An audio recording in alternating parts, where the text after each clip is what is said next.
Oui, vous devez comprendre que ce ne sont pas ces pays-là qui ont cette politique-là. Donc, en tout cas, moi, je ne suis pas encore convaincu de ça parce que nous sommes engagés ensemble pour lutter contre ça. Ces pays auxquels vous faites allusion sont eux aussi menacés par une instabilité, si vous ne le savez pas. Et cette instabilité peut aussi partir de chez nous. Donc vous voyez, ce problème est devenu complexe. Il ne faut pas simplement le voir avec un seul œil en se disant oui, mais ce sont les étrangers qui viennent nous déranger. Dites-vous bien qu'il y a aussi des étrangers chez nous qui se préparent à déranger aussi ces voisins-là. Donc c'est pour ça que nous sommes obligés, eux et nous, de nous donner la main. Et c'est là qu'on va voir si vraiment, comme vous semblez le soupçonner ou le dire, il y a complicité. Mais je ne crois pas. Aujourd'hui, j'ai vraiment l'impression, et même peut-être la certitude, que mon message est passé. Cette rencontre est toujours en projet, confirme un proche du président Tshisekedi. Néanmoins, l'une des conditions préalables posées par la partie congolaise est le retrait des troupes rwandaises du pays. Une présence attestée par des rapports des Nations Unies et condamnée par plusieurs chancelleries occidentales montées au créneau ces dernières semaines. Lundi, le président rwandais, dans son interview aux médias panafricains Jeune Afrique, n'a d'ailleurs pas démenti l'information. Cela veut bien dire que nous avions raison, estime le chef de la diplomatie congolaise, Christophe Lutundula, qui ajoute néanmoins que cette réunion, la semaine dernière en Angola, des ministres des Affaires étrangères des deux pays, est une avancée après plusieurs mois sans aucun échange. Mais sans retrait du Rwanda, on ne pourra pas aborder les questions de fond, prévient-il. D'ailleurs, aucune échéance n'a encore été fixée pour cette rencontre entre les deux chefs de l'État, mais cela se compte plutôt en semaines qu'en jours, précise notre source à la présidence. Troisième succès, et il est éclatant. Nous avons démystifié. Le président Antoine Tshisekedi a démystifié le président Tshisekedi. C'est le président, plutôt, je m'excuse, Kagame, qui s'agite tout le temps. Est-ce que vous avez vu M. Kagame faire des interviews à longueur de mois? Il y a une qui circule maintenant. Il en fera une après ses briefings. Il semble qu'il est Jeune Afrique, il est très fan du briefing. Il dit que Tshisekedi, en fait, pose des actes, mais il ne connaît pas les conséquences de ces actes. Et il va très loin. On lui dit, mais est-ce que vous prenez au sérieux les menaces du président Tshisekedi? Il dit, oui, oui, je prends au sérieux, il est capable de beaucoup de choses. C'est lui qui ne connaît pas les conséquences, qui ne mesure pas les conséquences de ce qu'il fait en hypothéquant l'avenir d'une communauté congolaise, des Tutsis congolais, qu'il a instrumentalisé, qu'il transforme en une marchandise qu'il vend partout. Tout à fait. Est-ce qu'il réalise l'avenir de cela? Nous sommes une nation unique, 450, on n'a jamais connu des génocides chez nous. Et quelqu'un veut vous dire, ouais, il y a des persécutions, mais ça reste là-bas, nous on n'a pas besoin de ça. Et en mettant dans la tête des Congolais qu'il y a parmi nous des compatriotes de la stigmatisation, qui sont protégés par un pays étranger, qui se donnent le droit de venir chez nous piller sous prétexte qu'il les défend. Est-ce qu'il sait ce que cela va donner d'ici 4 ans, 5 ans, 10 ans, 20 ans, 50 ans?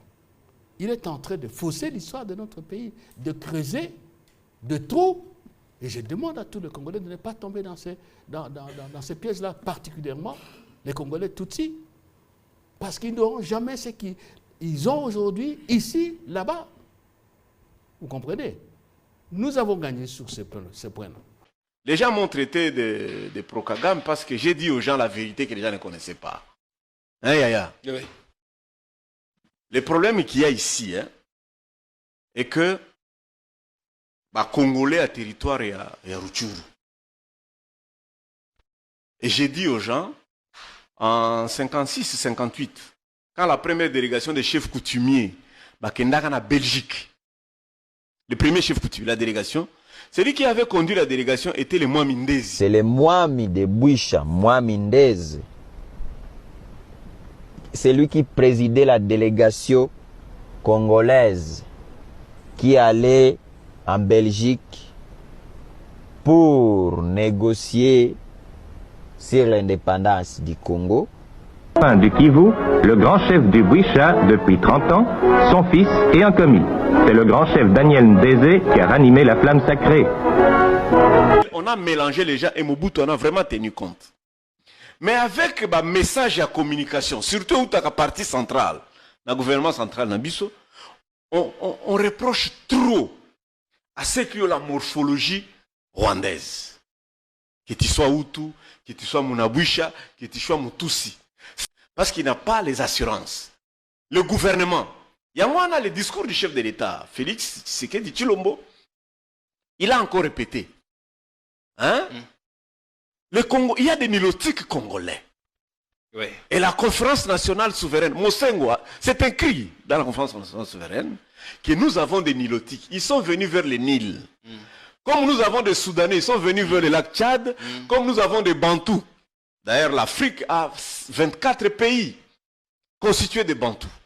C'est-à-dire, on ne peut pas se prétendre, surtout nous les Bantous, nous avons cette mauvaise manière de considérer que c'est nous les véritables Congolais. Non, attention. C'est discutable cette question-là. Parce que nous avons même des peuples métis. Tu sais que vous les Louba, vous êtes des métis. Vous n'êtes pas des originaires, des purs sang. Alors, donc c'est discutable beaucoup de débats comme ça. Donc le gouvernement a d'abord la mission de garantir à chaque Congolais. Direction la ville de Goma dans le Nord Kivu où chaque jour qui passe est une équation à résoudre pour la prise en charge des déplacés.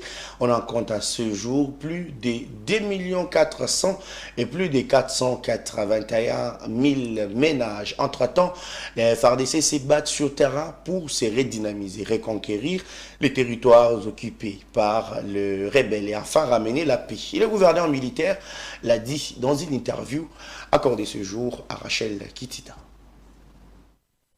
Au moins 10 morts enregistrés chaque jour de suite des épidémies et de l'insécurité dans les camps des déplacés. La situation humanitaire dans le Nord Kivu de plus en plus inquiétante.